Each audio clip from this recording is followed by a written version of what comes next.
Magandang hapon po sa ating mga kapatid at nandito naman po tayo sa pagpapatuloy po ng ating Prophetic Insight series on the present truth.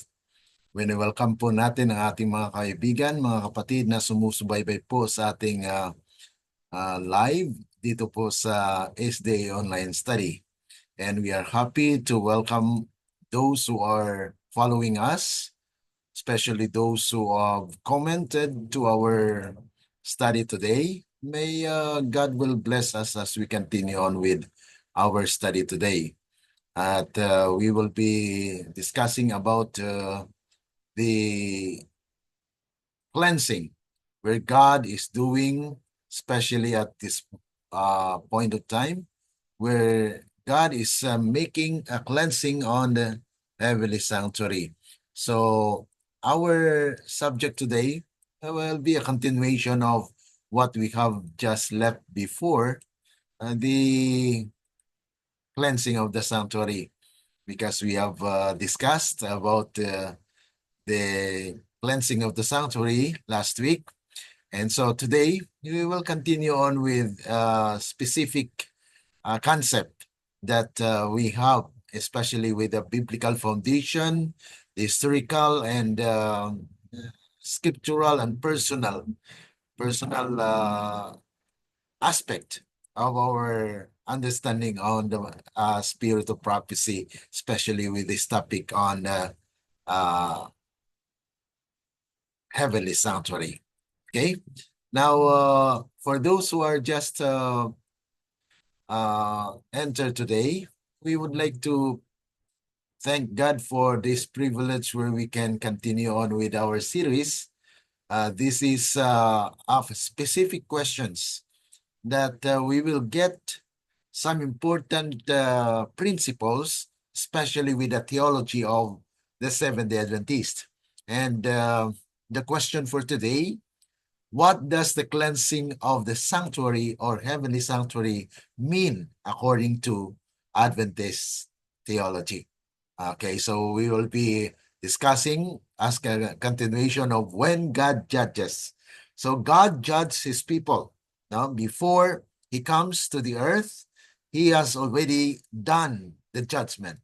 And he will come on the clouds of heaven to bring his reward to those faithful who had waited for him. So our subject today is understanding the cleansing of the heavenly sanctuary in Adventist theology. So it might be new to our brothers and sisters because this is not really discussed in any platform, mga kapatid, ano? But in Prophetic Insight series, we are discussing these important subjects because ito po, napaka-importante na bahagi po ng ating doktrina bilang mga Seventh-day Adventist. At maliban lamang po na atin ito maunawaan, then we will not be prepared for the soon coming of Christ because God will judge His people. So how can you be there if you don't know what is the process of judgment God rendered to His people? So yan po yung ating pag-aralan ngayong araw na ito. So sa ating prayer thought po mga kapatid, the sanctuary, a pillar of Adventist faith. Ito po isa sa mga specialty ng Seventh-day Adventist. At ito rin po yung tinatawag natin na peculiar doctrine na wala po sa iba. Okay? Because this is with regards to the latter days events that God has revealed to His church. Sabi po rito, the sanctuary a point of special attack. In the future, so ito po ay prophecy, ano? So we are dealing with the prophetic insight. Natingnan po natin kung ano mangyayari in the future. Sabi po rito sa kasulatan ni Ellen G. White, in the future, deception of every kind is to arise. And we want solid ground for our feet. We want solid pillars for the building. That's why the sanctuary doctrine, mga kapatid, ito po yung pillar. One of the pillar of the Seventh-day Adventist. Kaya bilang pillar po, dapat maunawaan po natin bilang mga Adventista. Ano po? Not one pin is to be removed from that which the Lord has established. The enemy will bring in false theories such as the doctrine that there is no sanctuary. So yan po mga kapatid, naisulat na po mga kapatid na mayroon pong warning na kung mayroon pong magtuturo na walang sanktuaryo, then that is already an identification of satanic doctrine, that they are actually removing the plan that God has given, because the sanctuary is actually a plan of God's for the judgment for His people. This is one of the points on which there will be a departing from the faith. So ito po yung paglayo or paghiwalay sa pananampalataya. Kaya ang sino mang nagtuturo na walang sanktuaryo, then ito po ay kalaban ng Diyos. Okay? Sabi po rito, where shall we find safety unless it be in the truths that the Lord has been giving for the last 50 years. So ito po yung sinulat ni Ellen G. White na for the last 50 years of her life, nag-umpisa po nga yung message ay 1844. So ito po ay sinabi ni Ellen G. White na kung saan ito po yung fondasyon ng Seventh-day Adventist, because at the time when this message was given, it was misunderstood by William Miller. That's why we need to understand the pillars of our faith, that after the Millerites had gone, hindi po nila naunawaan yung sanctuary as it was. Yung misinterpreted. Bakit po? Dahil ang kanilang pag-unawa noon na darating po si Kristo. October 22, 1844, darating daw po si Kristo. Kaya nga po naghintay sila. So, they are called Adventist. But at that time, they are still keeping Sunday. Okay? That's why one of the pillar ng Seventh-day Adventist is also the Sabbath. Okay? So, sinundan po yan. After po ng Sanctuary Doctrine, ay sinundan po ng Sabbath teaching. At yun po ang ating pag-aralan sa patuloy po nating pag-aaral. Tayo po muna ay manalangin para po hilingin natin sa Panginoon ang kapangyarihan na atin po maunawaan ang ating pag-aralan ngayong hapon.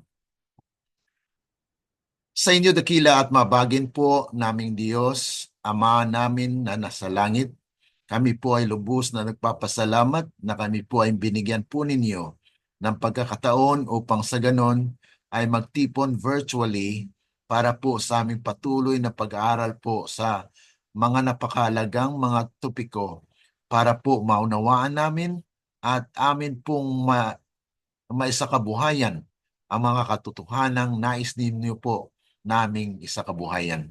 Tulungan nawa ang bawat isa, Panginoon, kasama na po ang aming mga mahal sa buhay, ang mga nanonood, ang mga patuloy po na nag-aaral ng inyong banal na salita. Kayo nawa, Panginoon, ang siyang lumukob at mangusap sa bawat isa. Na ito po ay maghatid sa amin sa kapakinabangan eternally, na kung saan ay inihanda niyo po ang inyong bayan sa buhay na walang hanggan. Ito po ay aming dalangin, namin pong matunghayan at mapag-aralan po ang mga napaka-importanting bagay po sa aming kaligtasan. Ito po ay aming dalangin dahil lamang po sa matamis na pangalan ng aming Panginoong Jesus. Amen. Okay. So, para po sa ating mga kaibigan, mga kapatid na sumusubaybay po, welcome sa ating platform dito po sa Zoom at ganoon din po sa ating FB Live. At yung mga nagsusubaybay din po sa ating YouTube, pagpalain po tayo ng Panginoon sa ating pagpatuloy po ng pag-aaral. So this is actually one of the pillar ng Seventh-day Adventist po. Kaya atin pong binigyan ng pagkakataon at talagang time para po maunawaan natin. Because ang purpose po nitong pag-aaral nito ay to help us. Ito ay tulungan po tayo na maunawaan yung ating theology. Ang theology po actually ay nanggaling po yan sa two Greek words, ano? Theos means God and logos means study. So, a study of God. Okay? So, this is our theology with regards to the heavenly sanctuary, na kung saan ito po yung doktrina sa sanctuaryo. A peculiar knowledge of God's judgment. So when we talked of sanctuary, ay yan po ay nabase sa inutos ng Panginoon kay Moses, na kung saan sabi nga po ng Panginoon ay magpatayo ka ng sanctuaryo that I may dwell in you. Ibig sabihin, it's a dwelling temple na kung saan ang Panginoon po ay tatahan sa kanyang bayan. Yan po yung sanctuaryo, no? Okay? So, definition po ng heavenly sanctuary dito ay atin pong papapansin sa Hebrews chapter 8 na kung saan ay verse 2 to 5. You can just actually take notes, ano? Dahil I will not read the scripture because it's already there. You can just write and you can read it for yourself. In-encourage po natin mga kapatid na may personal po kayong reading para inyo po makuha at mapag-aralan po. Dahil I may miss something, but I provide a PowerPoint so that you can also hear, you can see, so that you can also copy. Ano? So ang purpose mo ng sanctuary, its role in the plan of salvation. At alam po natin na connected po ito sa sanctuaryo na pinatayo po ni Moses. Sa Exodus 25:9, he was commanded to make a sanctuary that he may dwell. And it is actually the process where God's people will be judged. Okay? At Hebrews chapter 9 verse 23 to 24, kung atin pong basahin dito, ay for Christ is not entered. Yan pong nakatala dito, no? Sa verse 24. For Christ has not entered into the holy place made with hands, which are the figures of the true, but into heaven itself, now to appear in the presence of God for us. So, dito po sa Hebrews ay tinatala at sinasabi po na Christ hindi po siya pumasok sa isang gawa lamang ng tao, kundi sa langit mismo, at siya ay mag-appear in the presence of God, mga kapatid, because He will be our high priest. Kasi sabi po rito sa verse 25, nor yet that he should offer himself often as the high priest, okay, na kung sa entereth into the holy place every year with blood, na kung saan ito po yung kanyang in-offer, no?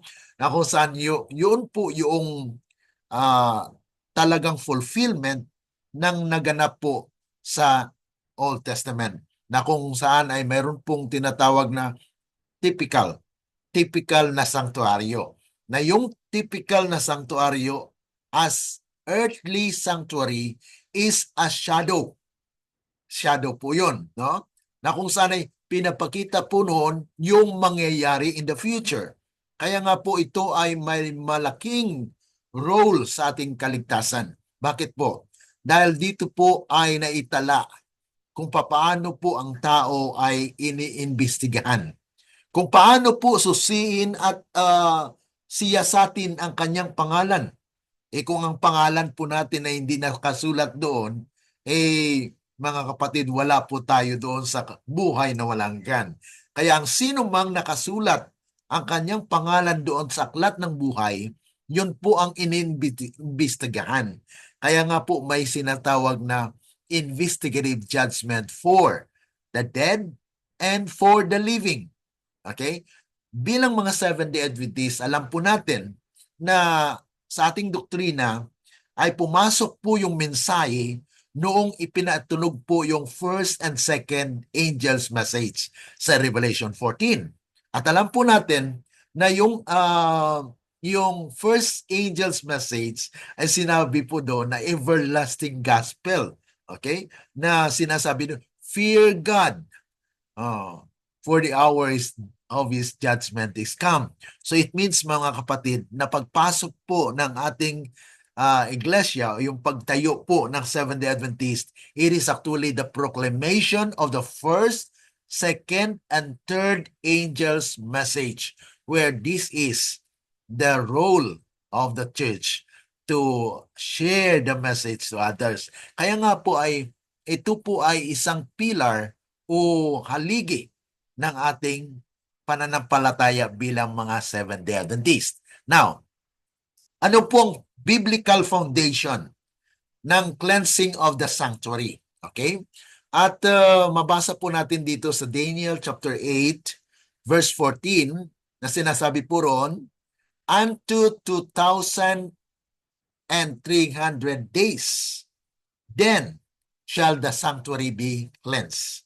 Okay, so dito po ay pinapahayag na kung saan ay dapat mayroon po tayong reckoning of days, na kung saan ay ayon sa Biblia, ang sinasabing days, okay, actually sa original language niya po ay evening and morning.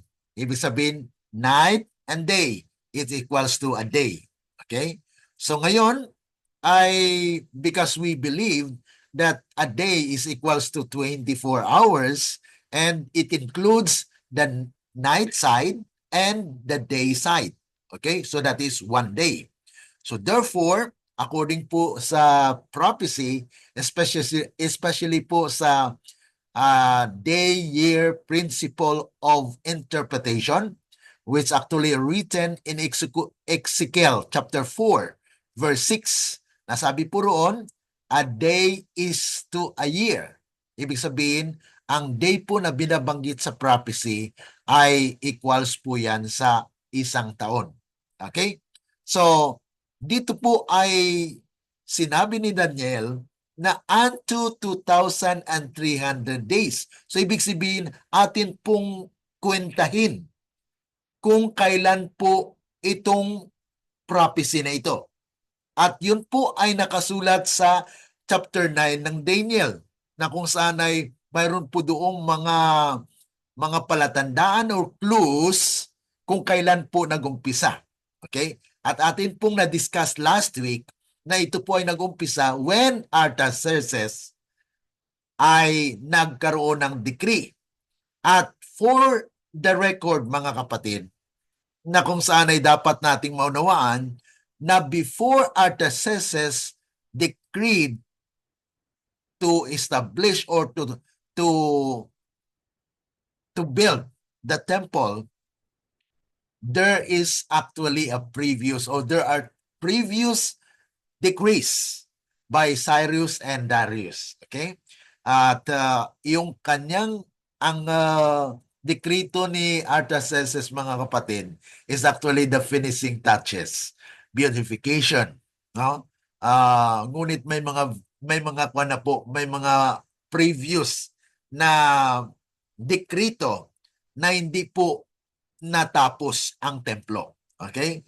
So, natapos po ang templo ay 7 days according 7 weeks, mga kapatid, ano?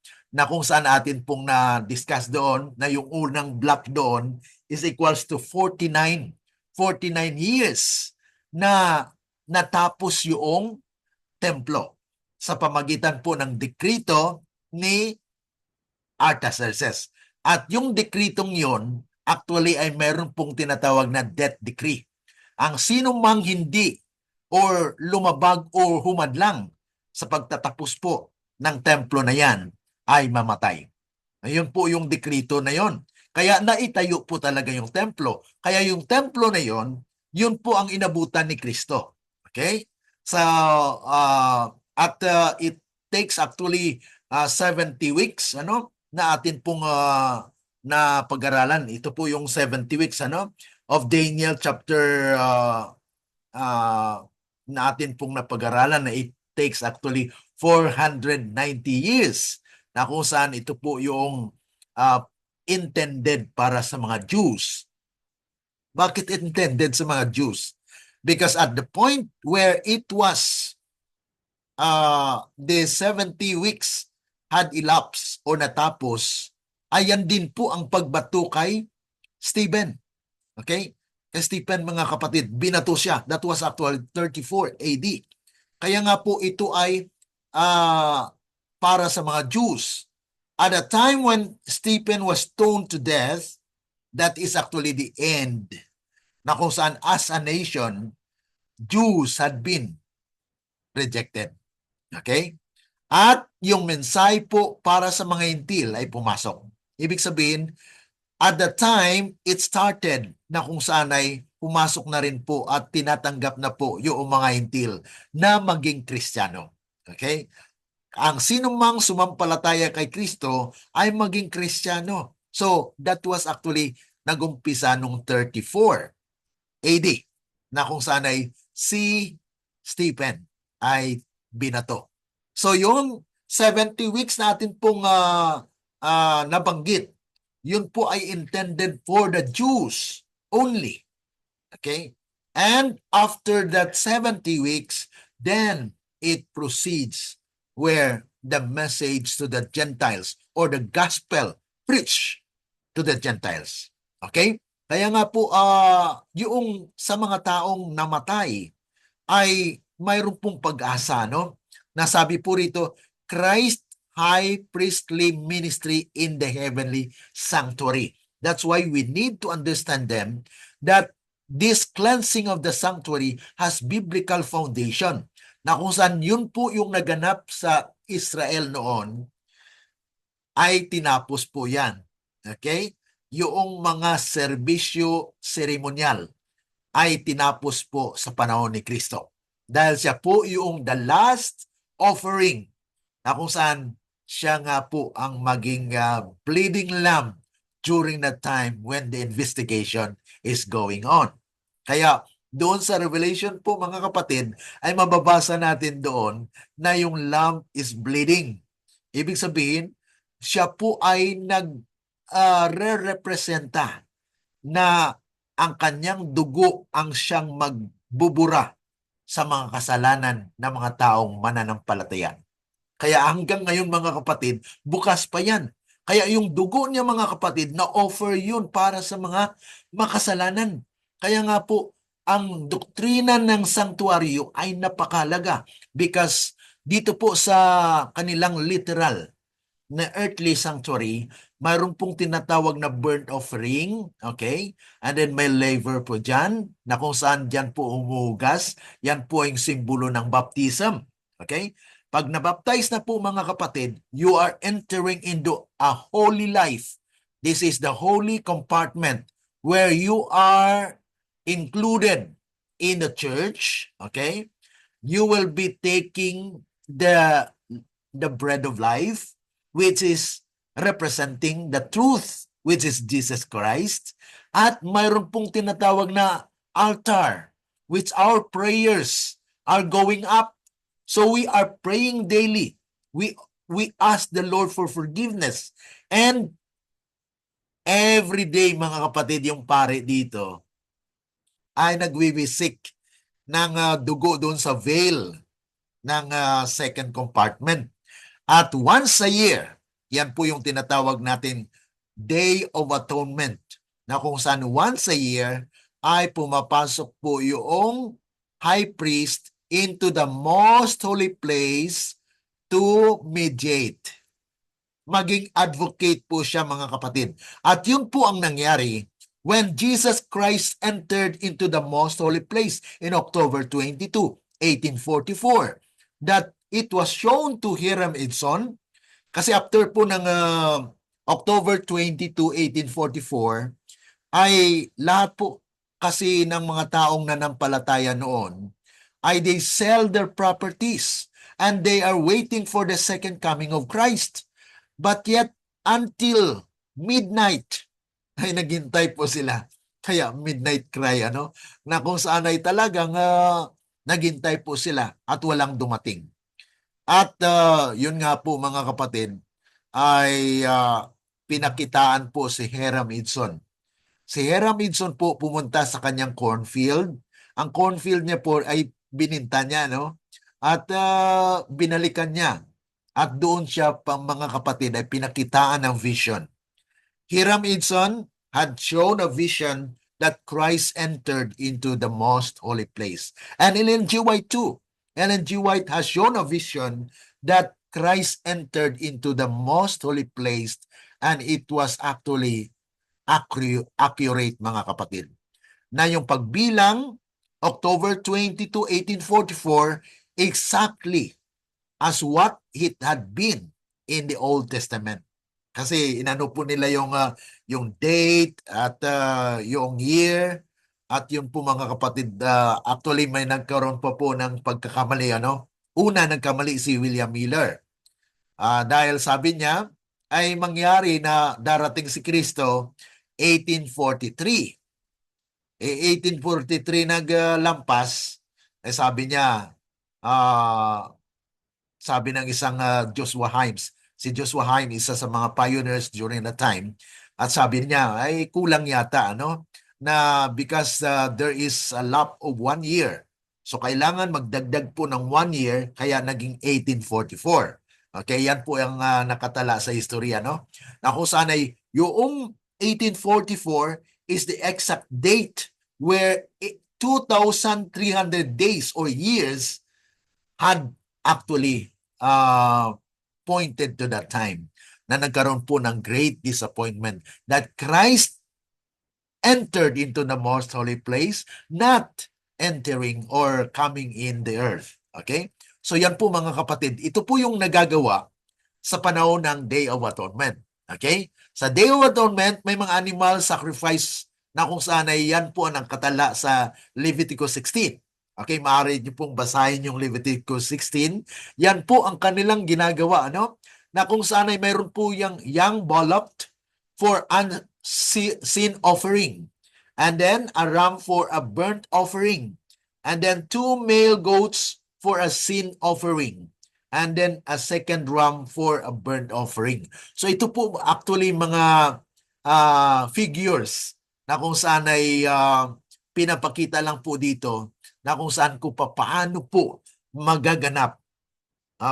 Pero hindi na po siya sa pamagitan nitong mga animals na ito, kundi si Kristo na mismo po, mga kapatid, ang siyang tagapamagitan doon. Siya na po yung the fullness of the sanctuary, na kung siya po yung high priest, siya rin po yung substitute, siya po yung tupa, na kung saan yun po ang nagbigay ng pag-asa para sa atin. That's why in Revelation chapter 4, 5, mapapansin niyo po doon na mayroon pong lamb, bleeding lamb, na kung saan ay siya po ay si Kristo. Na siya lamang ang maka-open ng book with the 7 seal.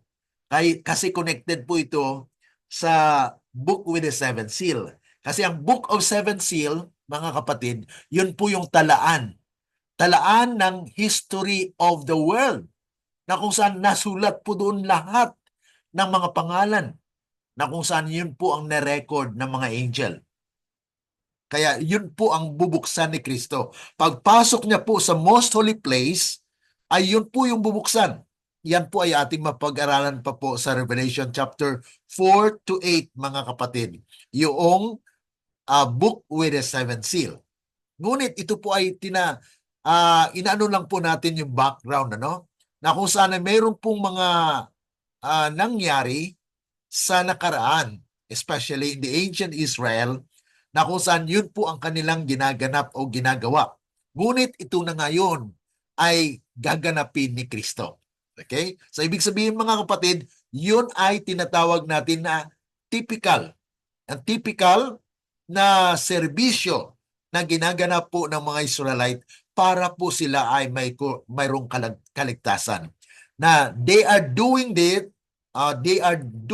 mga kapatid in advance. Ibig sabihin mga kapatid, yun po ay prefigure, simbolo ng mga magaganap sa kapanahunan na kung saan si Kristo ang gaganap. Okay? So yun po mga kapatid ang pinakasimple na description po nito para matulungan po tayo na maunawaan natin yung sanctuary doctrine ng Seventh-day Adventist.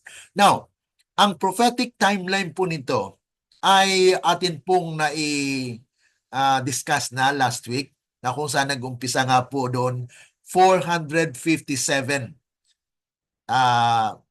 kuwan po yan, BC, ano? Na kung saan ay nagpatayo or mayroon pong dekrito si Artaxerxes na itayo po yung templo ng Jerusalem. At yun po ay winasak actually noong 70 AD. Kaya yun po ay nawala na rin. No? So yun po yung larawan lamang, typical. Ngunit mayroon po siyang antitypical.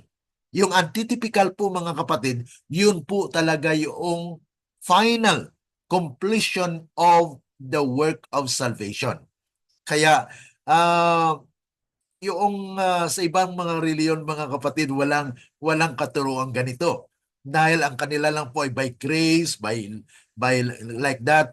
Pero mga kapatid, dito sa propesya ay naitala po sa Daniel chapter 8 verse 14 na unto 2,300 days then the sanctuary shall be cleansed. So yan po ay in-explain at inihayag po sa atin bilang iglesia na kung saan ay ating pong mapag-aralan po yan at nabasa sa Daniel chapter 8 verse 14, Daniel chapter 9 verse 24 to 27.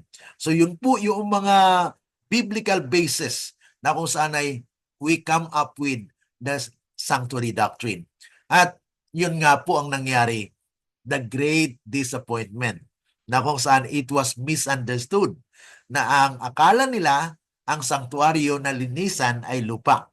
Pero hindi nila nakuha, hindi nila napansin na Christ entering into the most holy place, mga kapatid, to investigate the dead, mga kapatid, yung mga namatay na. Pagkatapos po na maimbestigahan yung mga patay, ay tutungo na po yan sa mga buhay. Kaya ang sino mang matatakan at ang kanyang pangalan ay nasilyuhan, may proteksyon na, hindi na siya mamamatay. Kaya tinatawag po siya na investigative judgment for the living. Okay? Hindi na po siya mamatay because this is a special company na kung saan ay makakita kay Kristo ng mukhaan. Kaya doon po sa New Testament, mababasa niyo po minsan na makita, mayroong mga taong makakita kay Kristo ng mukhaan. Okay? Yun po yung mga taong lumakad sang-ayon po sa kalooban ng ating Panginoon. They are walking whithersoever Christ goeth, mga kapatid. So they are obedient to Christ. They are manifesting the character of Christ na kung saan naging perfect po ang kanilang buhay. Kaya special company po yun. Kaya sabi sa inspiration, strive with all the power that God has given us to be among the 144,000 because the 144,000 is a special people, mga kapatid, na hindi makaranas ng kamatayan. They will be translated. Okay? Now, how the understanding of the sanctuary doctrine developed post 1844. Yan nga po ay sa pamagitan po ni William Miller ay naunawaan po at nakita natin ang kahalagahan ng sanktuaryo. Ngunit nagkamali lang po ang aplikasyon ni William Miller ng sanktuaryo na kanyang kinikilala at sinasampalatayanan ay nasa lupa. Pero noong pinahayagan po ang ating iglesia, Seventh-day Adventist, ay yun po ay heavenly sanctuary. Okay? Dahil yung nangyari po na earthly sanctuary ay yun po ay larawan. Okay? So type of what will be in the future. So, the doctrine of investigative judgment, mga kapatid, ano po ang kahulugan nito? What is the investigative judgment? Okay? It is, sabi po rito sa Christ Object Lesson, 310, paragraph 2, it is while men are still dwelling upon the earth. Ibig sabihin, nasa lupa pa ang mga tao. No? That the work of investigative judgment takes place in the courts of heaven. Hindi mga kapatid na haharap ka doon ng mga kapatid. Ngayon ay humaharap tayo sa Panginoon. Ibig sabihin, habang may buhay ka, you are actually facing God's judgment. Pero paano naman yung namatay? Kaya nga po mayroong investigation, investigative judgment for the dead. Dahil ang kanilang record will stand for them. Kasi sabi doon sa di ba, sa Revelation chapter 14 verse 13 na kung saan henceforth mapalad daw po ang namatay mula ngayon to henceforth, patungo mga kapatid hanggang matapos ang sanglibutan mga kapatid, dahil mayroon pong pag-asa. Dahil ang kanilang gawa ay susunod sa kanila. Ibig sabihin mga kapatid, kung ano po ang ating ginawa sa buhay na ito, hindi sa ating kakayanan, kundi kakayanan ay pinagkaloob ng ating Panginoon. Ibig sabihin, this is the imputed righteousness. Mabasa natin mamaya mga kapatid na yung merito ng kaligtasan natin ay hindi sa ating mabuting gawa, kundi sa ginawa ni Kristo para sa atin. Okay? So, the lives of all His professed followers passed in review before God. Yan po mga kapatid yung investigation na yung mga namatay kay Kristo, ibig sabihin mga kapatid, ay nakatala ang kanilang pangalan. Ngunit, hindi po tayo naniniwala na once you're saved, always saved. Bakit po mga kapatid? Along the way, may struggle kasi mga kapatid, na kung saan mahulog lang tayo mga kapatid, ay kailangan po talaga na daily ang ating connection sa ating Panginoon. Dahil kung tayo po ay ma-disconnect sa ating Panginoon, then we lose, mga kapatid. Kaya we don't believe in once you're saved, always saved, dahil nasa biyaya ka na, mga kapatid. Kung lumabag ka, dahil hindi ka nagkaroon ng koneksyon sa ating Panginoon, na naputol ang iyong koneksyon sa buhay, because we know that the source of life is Jesus Christ. And now, if you are not connected with Him, paano po natin malalaman na you are connected with Christ? Makikita po ang ating buhay na Christ-like. So dito po ay pinapakita po ng manifestation of our lives kung paano po na tayo ay makilala na sa kay Kristo. Na kaya nga po may mga struggle na pinapahintulutan ng Panginoon po ito na matest. Kaya sabi po doon na buy of me gold tried in the fire. Ibig sabihin mga kapatid, yung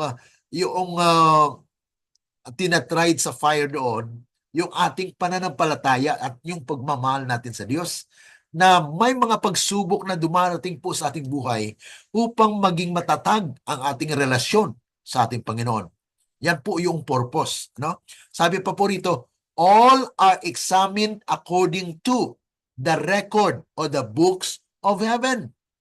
So mga kapatid, mayroon pong aklat sa langit na yun po ay nakatala ang lahat nating ginagawa. Kaya nga po, kahit tago-tago tayo, tinatago natin ang ating mga ginagawa, mga kapatid, ay we cannot hide sa Panginoon, mga kapatid. Dahil nakarecord po yan lahat. At maliban lamang, mga kapatid, kung tayo humingi ng kapatawaran. That's why ang mensahe po ay repent. Magsisi sa mga nagawang di mabuti, mga kapatid. At sabi pa po rito, and according to his deeds, the destiny of each is forever fixed. Kaya kung halimbawa mga kapatid, namatay ang tao, hindi siya humingi ng kapatawaran, ay mga kapatid, yun na po, fix na po yun. Ibig sabihin, hindi napatawad ang kanyang kasalanan. At kung umabot ang kanyang pangalan na investigahan na, sabihin ng Panginoon, itong taong ito, nagkasala, hindi nagsisi, kaya ang kanyang pangalan ay tanggalin sa aklat ng buhay. Kaya yun po mga kapatid, ang paglilinis sa aklat ng buhay. Na nasulat nga yung pangalan mo, pero ang buhay mo ay hindi naging sang-ayon sa standarte ng karakter ng ating Panginoon. Kaya nga po, tanggalin po ang pangalan.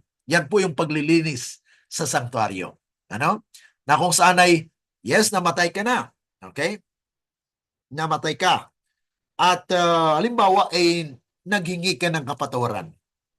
Panginoon, patawarin niyo po ako at hindi ko gagawin ang mga bagay na ito sa tulong po ninyo.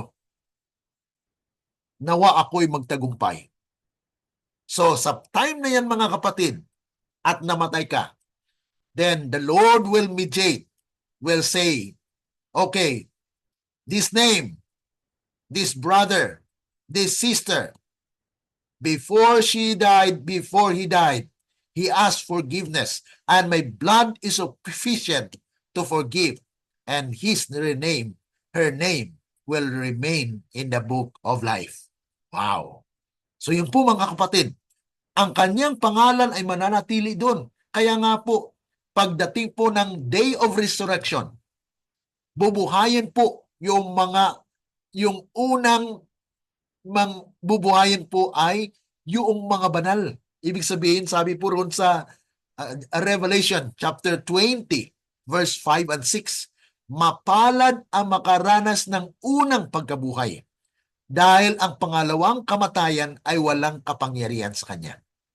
Ibig sabihin mga kapatid, na mapalad yung makaranas ng unang pagkabuhay. Bakit po? Dahil hindi na siya mamamatay. Dahil yun na po yung reward na dadalhin ni Christ sa kanyang ikalawang pagdating.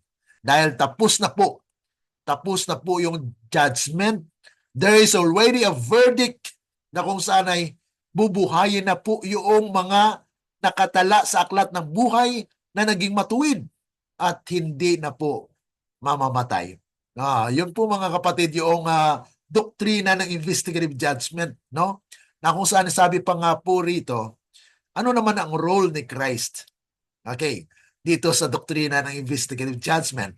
Okay? Christ's role as high priest, mediator, and judge. Ito pong natala sa Hebrews chapter 4 verse 14 and 16. Na kung saan ay sabi po rito sa inspiration, will any less be required of us in this antitypical day of atonement? When Christ in the sanctuary above is pleading in behalf of His people. Ayan po mga kapatid. So ang Panginoon po yung nagpiplead doon. Na siya po yung lawyer natin, advocate. Nasabihin niya sa Ama, Ama ko, this person that we are taking into consideration in the process of judgment had been forgiven because my blood is sufficient for him to be forgiven. Yan po mga kapatid yung kanyang role doon, na siya po ang mediate. Ang pangalang ito ay nakahingi ng kapatawaran at sang-ayon sa record ay nabuhay siya ng tapat. Kaya mananatili ang kanyang pangalan at siya ay may reward of eternal life. Wow. So yun po mga kapatid, ang declaration ng Panginoon when the judgment will be passed to those who are dead. No? And the final irrevocable decision is to be pronounced upon every case. In 1844, our great high priest entered the most holy place of the heavenly sanctuary to begin the work of the investigative judgment. The cases of the righteous dead have been passing in review before God. So lahat po yang namatay. Kaya kaya nga po sinasabi natin na yung seven seal, book with the seven seal, ay nag-umpisa po talaga yan sa creation or sa time ni Adam. Kasi siya ang naunang namatay eh. Kaya sa tinuturo po ng karamihan ng mga theologian, nang sabi po nila na yung book with the seven seal ay nag-umpisa daw po sa yung Christian era. Okay? Paano naman po yung mga namatay before the Christians or before during the time of the Old Testament? So, ibig sabihin, hindi na sila maimbestigahan. Yan po yung mga question natin. Kaya mali po yung tinuturo na kung saan ang seven seal or the book with the seven seal nag-start sa Christian era.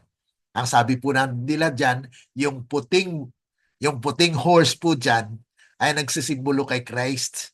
Pero mga kapatid, tingnan po natin na at that time, sa panahon po ni Christ, hindi po pure ang kanyang iglesia.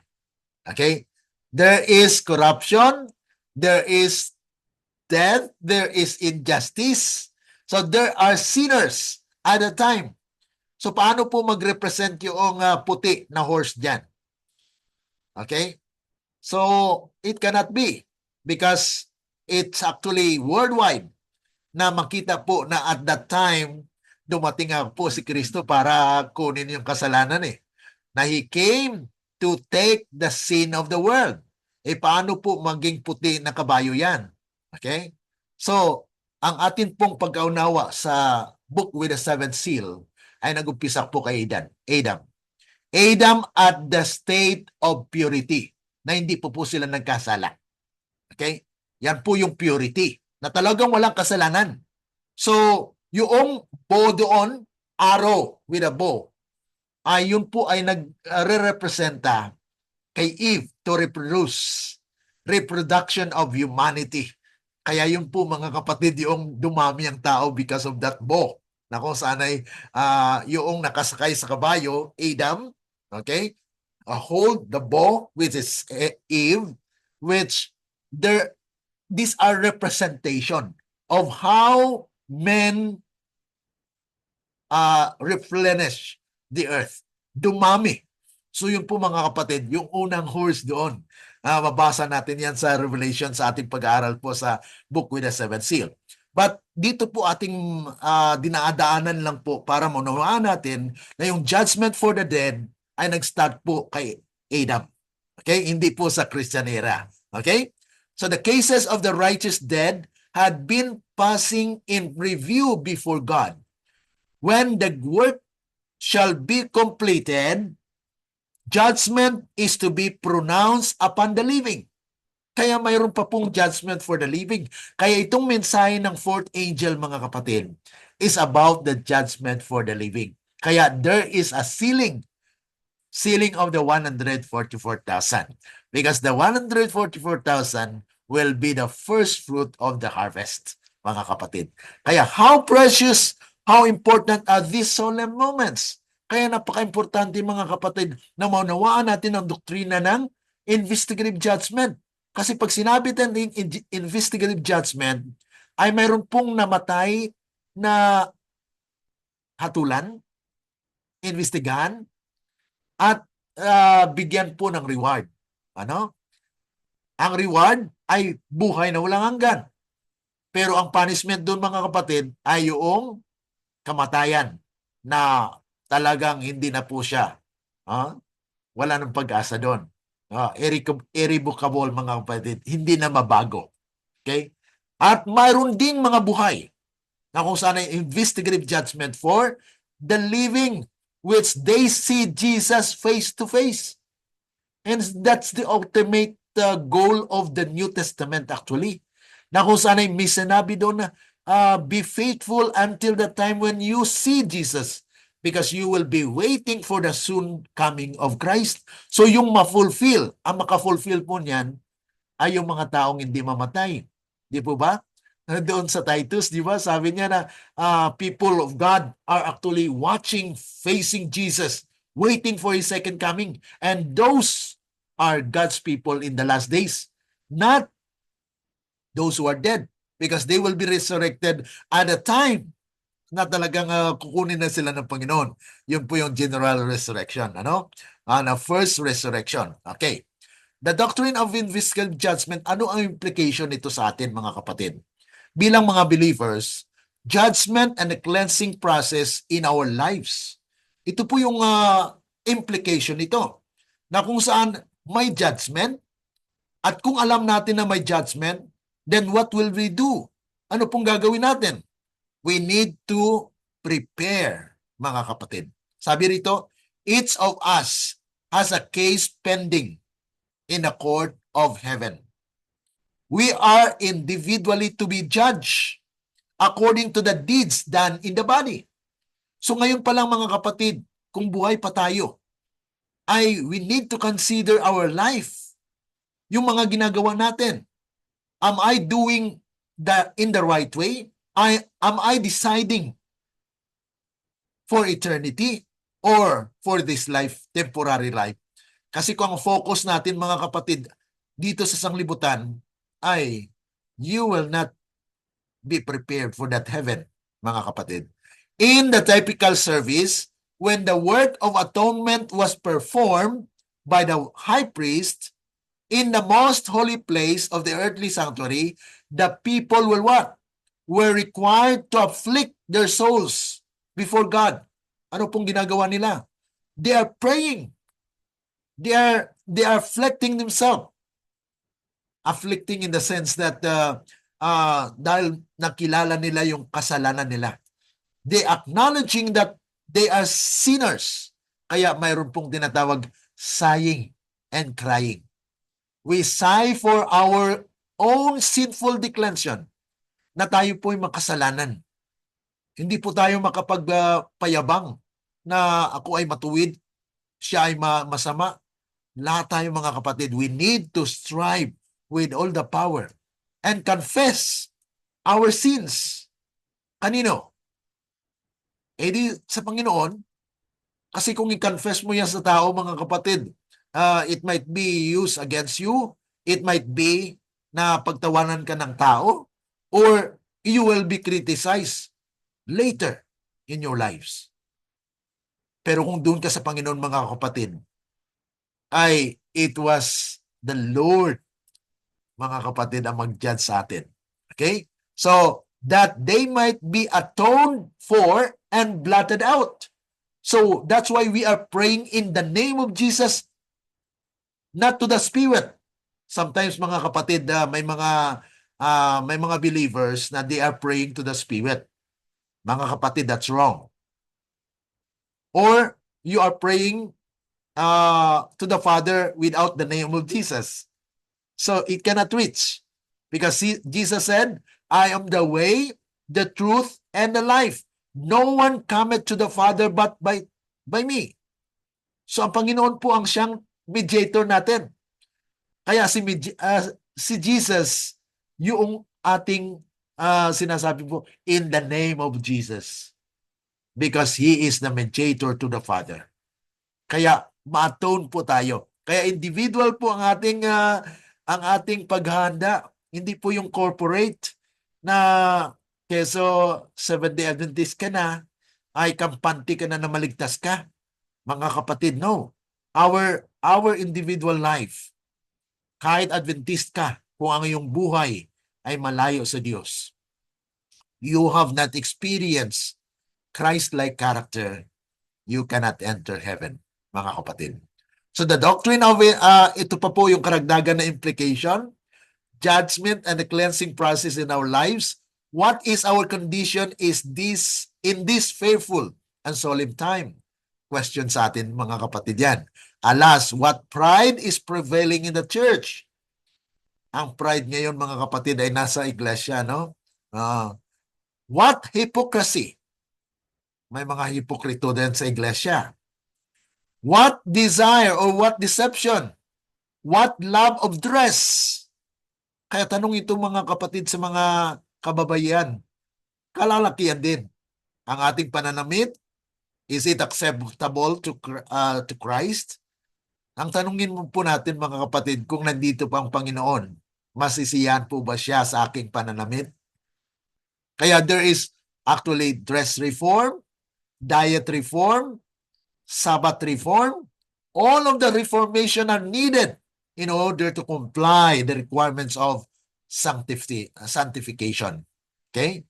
What hypocrisy, what deception, what love of dress, frivolity, amusement, and what desire for the supremacy.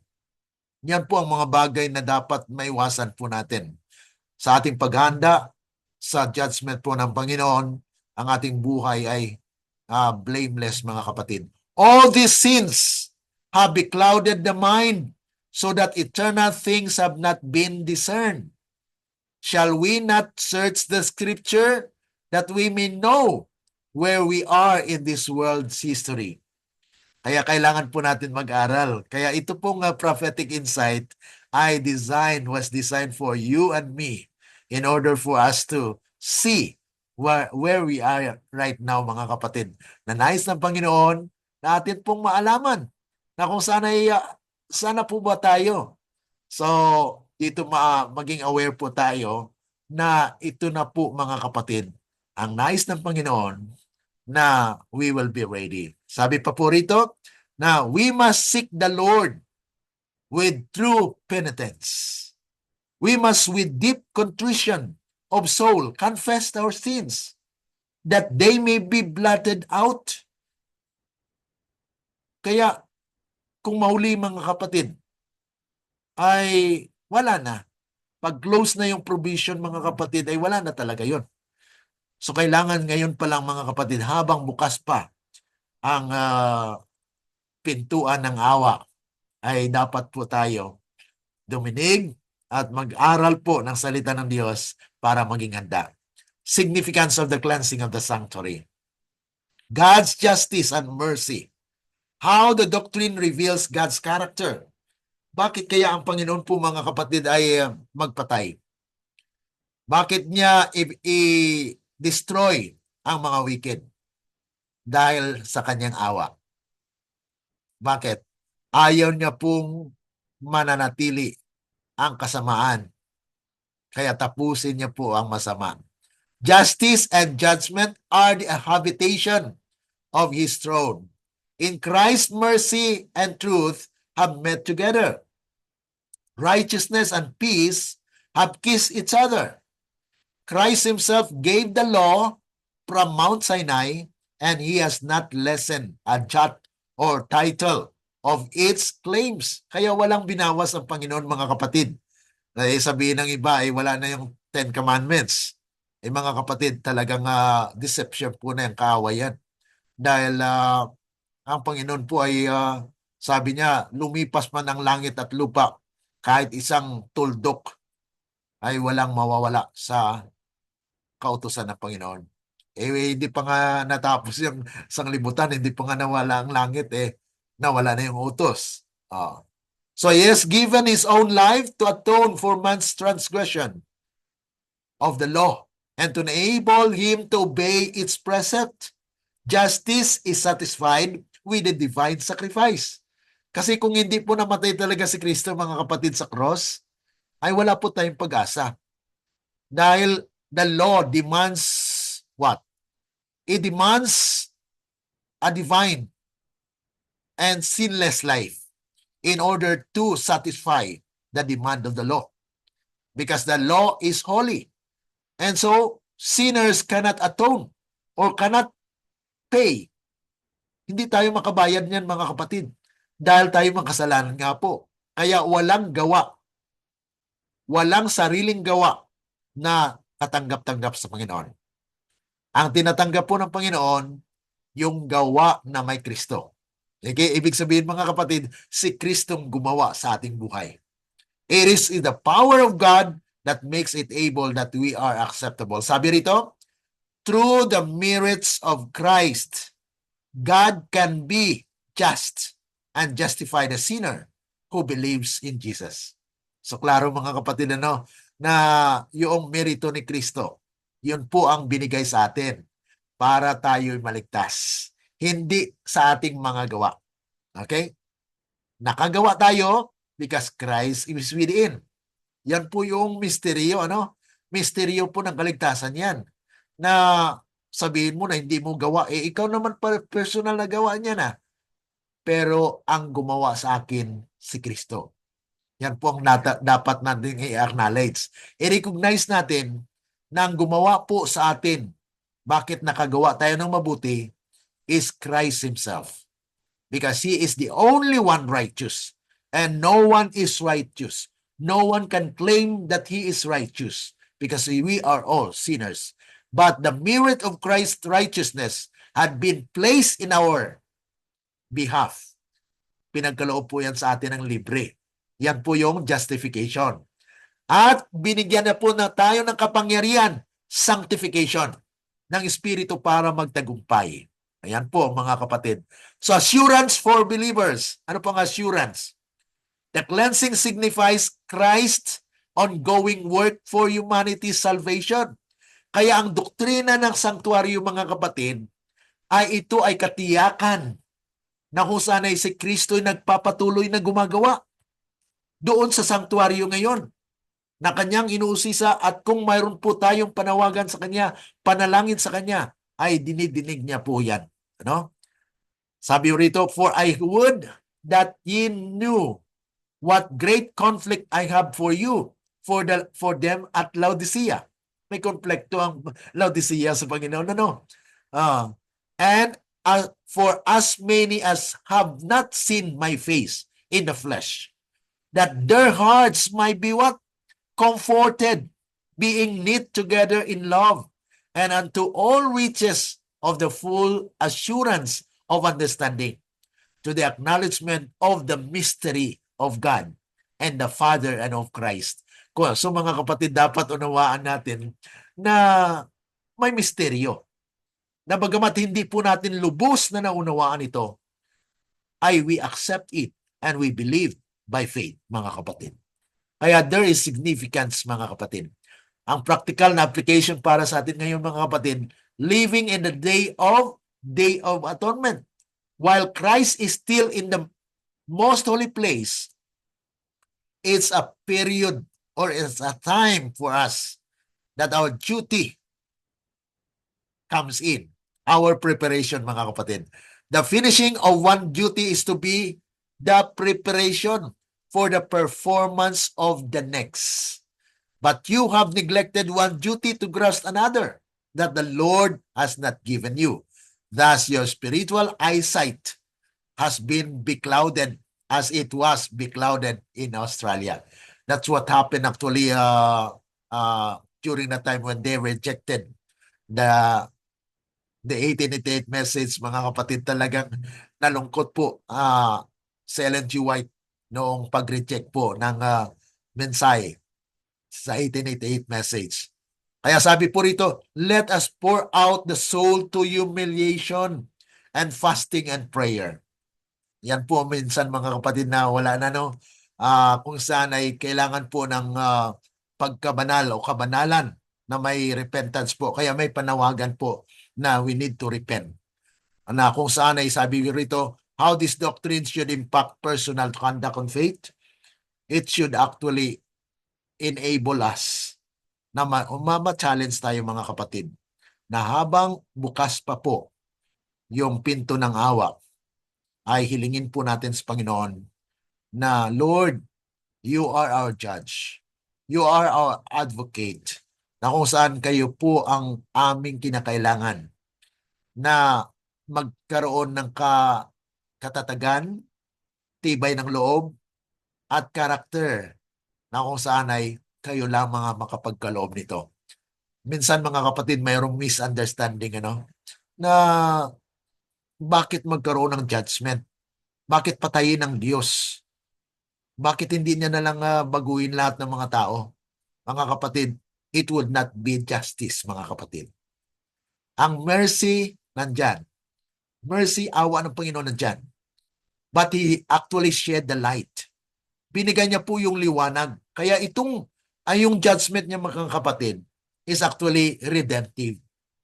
Kaya sabi po rito, in His redemptive plan, He embraces men, placing him once more on vantage ground with God, that his moral capacity might be recognized as amenable to God, who is the supreme ruler, mga kapatid. So men are to become the subjects of Christ's kingdom. Kaya nga po, darating po na mayroon pong kaharian ng Diyos. Kaharian ng katwiran. Ang una ay katwiran ng biyaya. That was Christ did on the cross. Na He establishes the kingdom of grace. Now, He wants to establish a kingdom of righteousness. Well, righteousness reign in the land. Sa ngayon, mga kapatid, may mga injustice. So wala pa yung kingdom of righteousness. At pagkatapos ng kingdom of righteousness, mga kapatid, yan na po yung kingdom of glory. The kingdom of glory will start when people are shining with the brightness of His character. Yung Christ righteousness. Kaya yung Revelation 18, mga kapatid, 1-4, sinasabi po doon, the earth will be lightened with God's glory. Yan na po yung kingdom of glory na kung sa partially will be fulfilled because the final fulfillment of the kingdom of glory will be what? Well, when Christ appear in the clouds of heaven. Yan mo po yung final. Pero there will be a partial fulfillment of that. Why? Because you cannot face Jesus if you are not glorified. If your life is not shining with the glory of God. No, you cannot. That's why Ephesians chapter 5 verse 27, He might present to Himself a what? A glorious church. Without what? Without blemish. Without wrinkle. Walang kapintasan. Yan pong nais ng Panginoon na magkaroon ng kanyang bayan. Kaya nga po mayroong mensahe na ito po ay nagpapatagtag sa atin na we need to clarify that the role of grace is not to expel the law. Kasi ang liwanag nga po ay yun po yung grasya ng Panginoon. Iyang liwanag nireject ng tao. Ano po yung liwanag na yon? Love your God with all your heart. That is the first part, the first 4 of the 10 commandments. And love your neighbor as yourself. That is the last 6 of the 10 commandments. So if we are subjected to obey, then we are no longer under condemnation. Why? Because we are under grace. May biyaya na pinagkaloob niya po yung kapangyarihan na tayo nakasunod. Because we before are transgressors. Tayo dati ay makasalanan dahil ang ating likas ay makasalanan. We have the tendency to violate the law of God. But when grace came, we have given the pardon. Pinatawad tayo. Namatay si Kristo. Binayayaan niya tayo na yung mga nakaraan nating kasalanan ay pinanas or binayaran ni Kristo. Ang kasalanan, mga kapatid, binayaran ng dugo ni Kristo. Ngayon, magpapatuloy tayo sa pagkakasala. Sa 1 John 3:4, sabi po, ang kasalanan ay transgression of the law. Kaya marami po ang naliligaw. Dahil sabihin nila, nasa biyaya na tayo. Wala na tayo sa ilalim ng kautusan. Mga kapatid, ang nasa ilalim ng kautusan ay yung violators because they will be condemned. Yun, medyo baliktad po yung pagka parang mayroong pong twisting na if you are under grace, you are obedient to the law. But if you are under the law, ibig sabihin, you are under condemnation. Ibig sabihin, kung hindi mo sinunod yung kautusan, mga kapatid, ay talagang condemned ka. But if you are under the grace, pinatawad ka ng Panginoon sa nakaraan mong pagkakasala, ngayon ay susunod ka na. para mananatili ang iyong kaligtasan dahil you don't want to be returned back to the prison. So yan po mga kapatid, yung role of grace sa biyaya at sa kaligtasan po mga kapatid. So ang future fulfillment mga kapatid, the cleansing and Christ's return. Christ's return is actually the time where He bring His reward, not to judge. Okay? Ang judgment po has already been done. Investigative judgment, nandiyan na.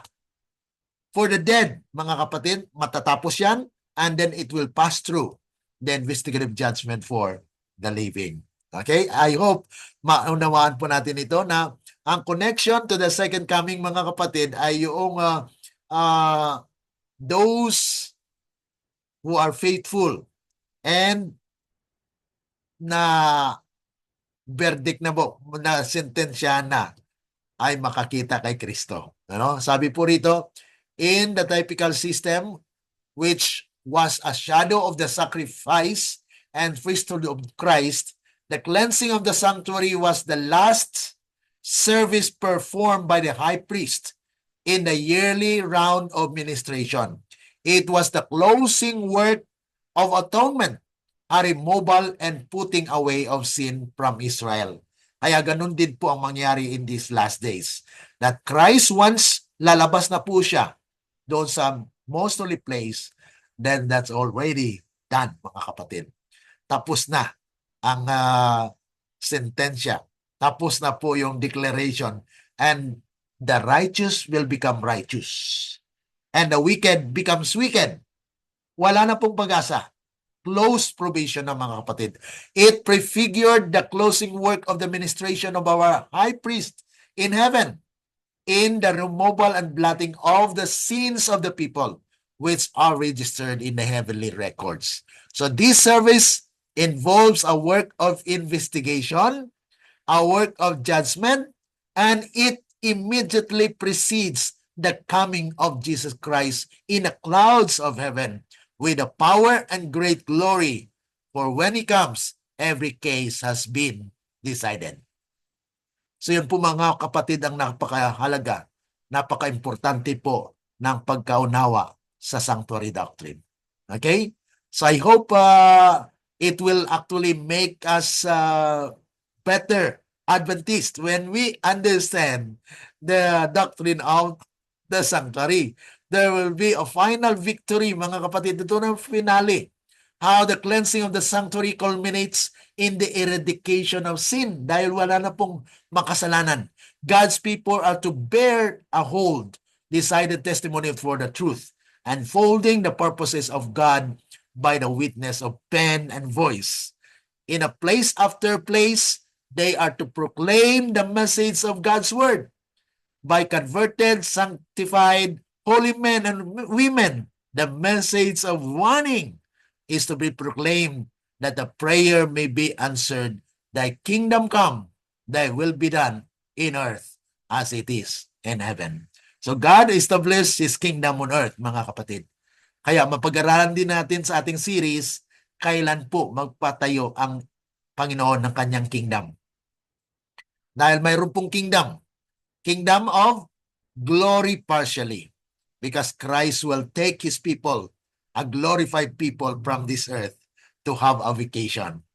Ang gagawin po ng mga tao sa 1,000 years na yan, mga kapatid, bakasyon. Ano?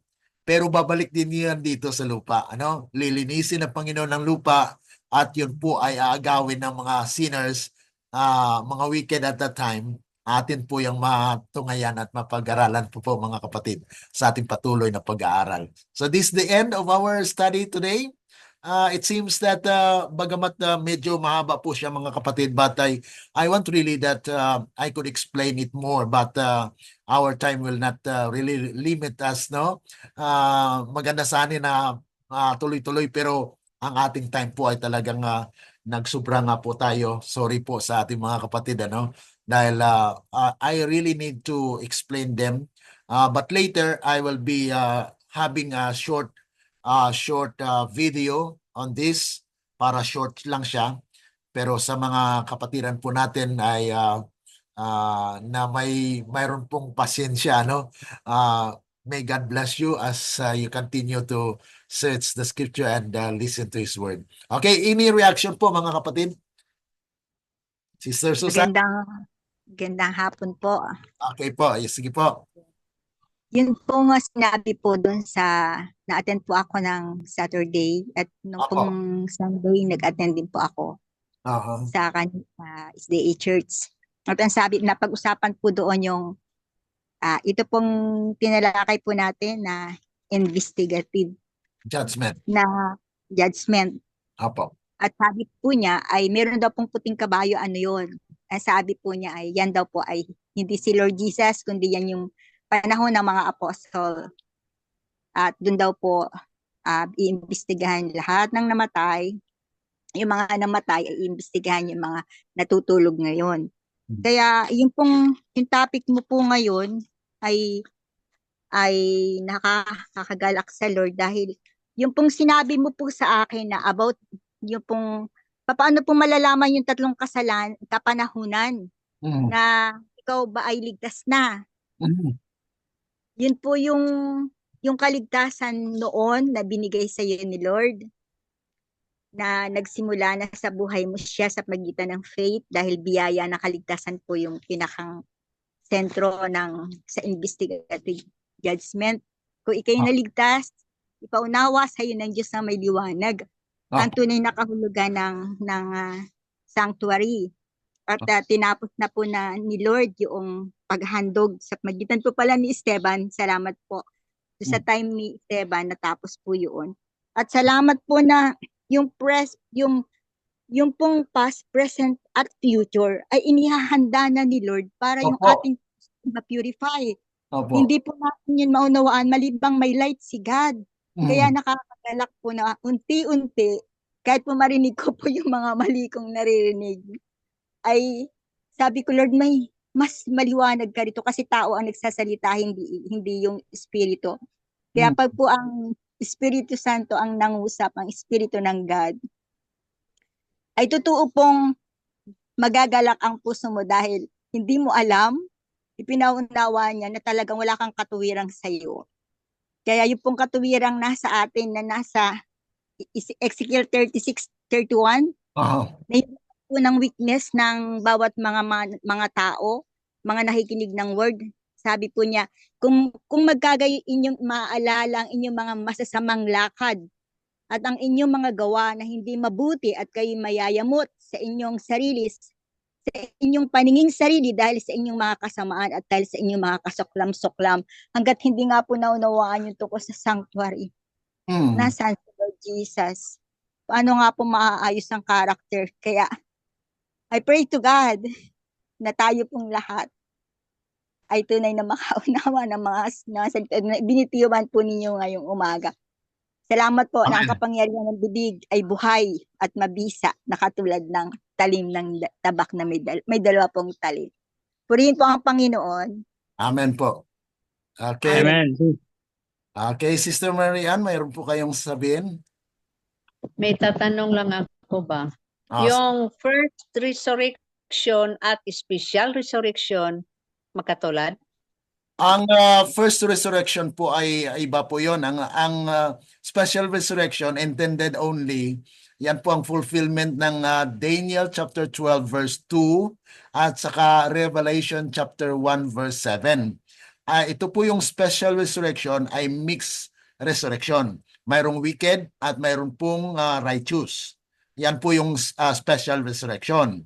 Na kung saan ay mangyari po yan, according kay Ellen G. White sa Testimonies for the Church, Volume 7, page 17, paragraph 4, na many are actually cease or rest in their graves. But when in the kingdom, the calls come, they will take the work once more. So ibig sabihin, there is a work that yet to be done dahil magkaroon po ng swell into a loud cry. Katulad po sa panahon ng Pentecost, di ba, sa Pentecost po, pagkabuhay po kay Kristo, mayroon din po nabuhay ng mga patay, di po ba? At ano po ginawa nila? They go to the city to witness. Oo. Okay? So yun din po ang mangyayari na yun po ay actually type, pinakita po yun na mangyayari in the time na kung saan ay there will also be a special resurrection that will give force and power to the third angel's message. Kasi yung third angel's message dito, yung 144,000 mag-proclaim. Okay? Mm-mm. Na mag-swell po siya. Fourth, very loud. Kaya loud cry po siya. Okay? Dahil po yun sa mensahe ng fourth angel. Okay? Ngayon, yung under the third angel's message na mga namatay, bubuhayin to join with the 144,000. Yun na po mga kapatid yung special resurrection. Yung tinatawag namang first resurrection, general resurrection. Na kung saan ay lahat po ng mga namatay ay bubuhayin na righteous. Walang wicked po. Okay? Oo. Dayon, yung closing work of sa iglesia natin ay ang sealing. Okay, opo. Yan po ang closing work for the church, yung sealing. Mahirap lang kasi, Brother Glenn, sasabihin nila, sinabi nila sa akin kahapon yata yun. Oo. Bakit kailangan nating malaman na 144,000 lang ang maliligtas? Hindi po ang 144,000 lang ang maliligtas, kundi siya po yung special people that will be saved. Ibig sabihin, kung namatay ka man under the third angel's message, ay may pag-asa ka. Hindi ibig sabihin na sila lang ang maliligtas. Oo. Pero kung sinabi nila na kung ikaw ay hindi kasama doon sa 144,000 at wala kang tatak, ibig sabihin you will be slaughtered. Patay ka pa rin. So wala ka ng pag-asa. Yun po yung doon. Kasi may warning na ang Panginoon na we need to live the life na kung ano pong katotohanan tinanggap natin ay sa kabuhayan natin. Nandyan na yung health reform, nandyan yung dress reform, nandyan po yung mga reformation na nais ng Panginoon maisa kabuhayan natin, pero hindi po natin instil na buhay. Kaya yun po yung maging basihan. Now we don't have the seal of God. Okay? Okay. Salamat. Sige po. At bukas po ay dagdagan natin po yan na mayroon po pong another question on the sanctuary. Kasi ito po ay biblical foundation. Okay? Mayroon pa pong historical at spiritual and personal implication yung mga pag-aaral po natin. Kaya mayroon pa pong mga background yan sa history at i-connect po natin sa future at yan po ay ating bigyan ng pagkakataon talaga. Okay? So maraming salamat po sa ating mga kapatid na nagsusubaybay at kung mayroon po kayong katanungan, just leave your comments in a section there that you can comment and ask. And you can also share your thought. Kung may mga tanong po kayo na hindi masyadong maliwanag yung pagkaunawa, just let me know so that atin pong ma-explain ng lubusan. By God's grace ay tulungan po tayo ng Panginoon. Okay? So tayo po ay manalangin sa ating pag-close. Dakila at mabagin po naming Ama na nasa langit ka, sa muli kami po ay lubos na papasalamat sa mga aral po na aming natutunan. Nanawa ito po ay magbigay ng kaliwanagan sa aming mga isipan na kayo lamang po, Panginoon, ang siyang mangusap sa bawat puso na sa pamagitan po ng inyong banal na Espiritu, ito po ang magpapaunawa sa amin na ang judgment po ay hindi lang manggaling sa Christian era, kundi manggaling po sa kauna-unang namatay sa kasaysayan. Dahil ang book with the seven seal, Panginoon, ay nakatala ang lahat ng mga mananampalataya mula sa creation hanggang sa katapusan, Panginoon. Kaya ito po ay dapat maunawaan namin na ang book with the seven seal is the book of the Lamb of those who have been written. Their names have been written and now it's being investigated. Kaya nga po tulungan ng bawat isa sa amin na maunawaan po namin ito na hindi lamang ang Christian era ang investigahan, kundi ang bawat namatay kahit mga Israelites noon ay kailangan po na ang kanilang mga pangalan ay imbestigahan at they will be judged and bibigyan po ng punishment or reward ang mga namuhay ayon po lamang sa inyong kalooban. Tulungan ng bawat isa sa amin, Panginoon, ng lahat ng mga ito ay amin pong maalaala at maunawaan at amin pong sinasampalatayanan na mangyari ang inyong kalooban, hindi po ang sa amin. Kaya ito po ay maging dalangin dahil lamang po sa matamis na pangalan ng aming Panginoong Yesus. Amen. Let the words of our mouth and the meditations of our hearts be acceptable unto thine sight, O Lord, our strength and our Redeemer. Amen. Amen po, mga kapatid. God bless. Amen. Salamat, brother. Amen. Salamat, Brother Will. Okay, yes, Brother Arkim, God bless. Sister Susan, bless. Sister Marian, God bless. Bye-bye. Babay po. Bye. Babay po. Bye-bye.